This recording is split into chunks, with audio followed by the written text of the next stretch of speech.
Hunter, predator, against the Wehrmacht. My name is Hans Kruger, and by July 29, August 12, 1944, I already realized that the war was lost. We retreated along the French lane, snapping and biting our elbows in anger. But deep down, each of us knew that the Normandy landings had crushed the backbone of the Wehrmacht. Our garrison, a measly 250 souls, was entrenched in a small, dilapidated village, the name of which I did not even bother to remember. We were ordered to hold back the advance of the American armored units, a suicidal order. But what we faced that day had nothing to do with Americans. It wasn't a war. It was a massacre. The heat was unbearable and the air was thick and sticky with the smell of rotting flesh and gunpowder wilt. Our radio operator was the first to disappear. He just didn't come back from patrol. We decided that he had run into the partisans. Then a whole machine gun crew disappeared on the northern outskirts. There were no shots, no screams, just an overturned MG-42, still warm and a bloody mess on the ground as if a giant butcher had walked over people. I remember Lieutenant Shawles's face when he examined the remains. It wasn't fear of the enemy.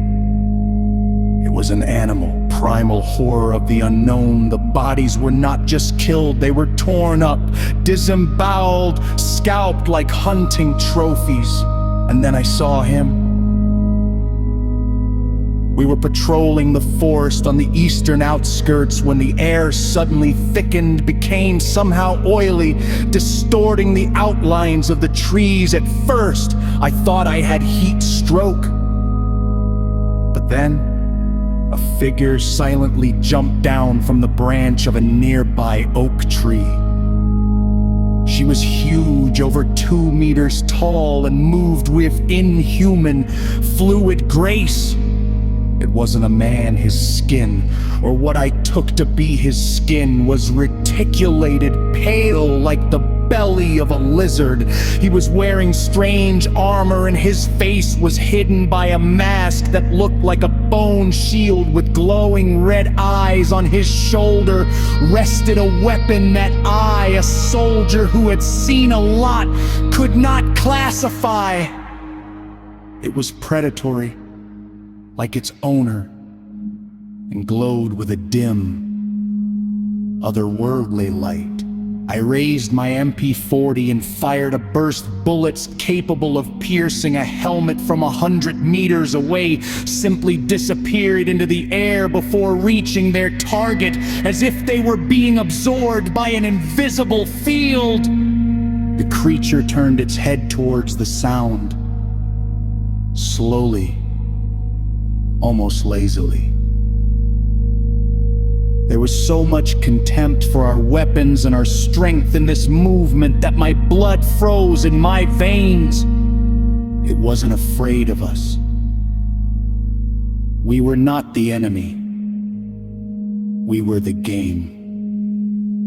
All hell broke loose.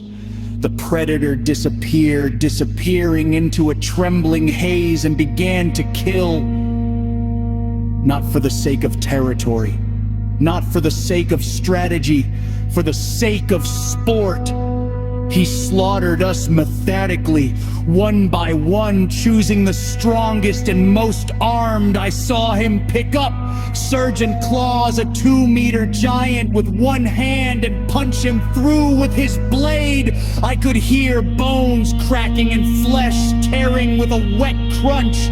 Our commander, Major Berger, tried to organize the defense, but it was useless. Grenades exploded harmlessly. Machine gun bursts tore up the ground, but did not reach the target.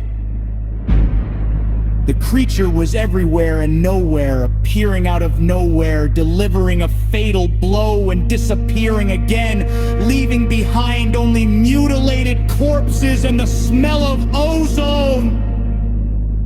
By morning, only 4 remained of the garrison of 250 men. Me, a young soldier named Fisher, who was speechless from fear, a shell-shocked orderly, and Major Berger, whose mind cracked. We barricaded ourselves in the basement of a ruined church filled with boxes of ammunition. Berger was frantically stuffing grenades into a duffel bag. He was muttering something about the honor of the German soldier and that we should give the last fight. But what I saw in his eyes was not honor, but the desperation of a hunted animal. And then I heard him, not with my ears, but with my gut. A low, vibrating hum that seemed to penetrate stone and flesh, reverberating in his teeth. He was getting closer. I realized that this was the end. That our barricade of ammunition crates is nothing more than a cardboard box for him. And then I did something that I had never done in my life. I started to pray. Not to God, who I was taught as a child, but to someone or something who could hear. I prayed for a miracle. And a miracle happened. But not like in the church books. The basement wall shattered with a crash, and it wasn't a predator that broke in, it was different. He was smaller, but he moved with the same inhuman, feline grace. His armor was rougher, heavier, and covered with notches and scars from hundreds of battles. Instead of a plasma cannon, he had a device on his shoulder that looked like a long metal whip coiled up. His face was hidden by a mask, but a more primitive one forged from dull metal with slits from which cold, calculating light poured. He was a warrior! This is not our planet.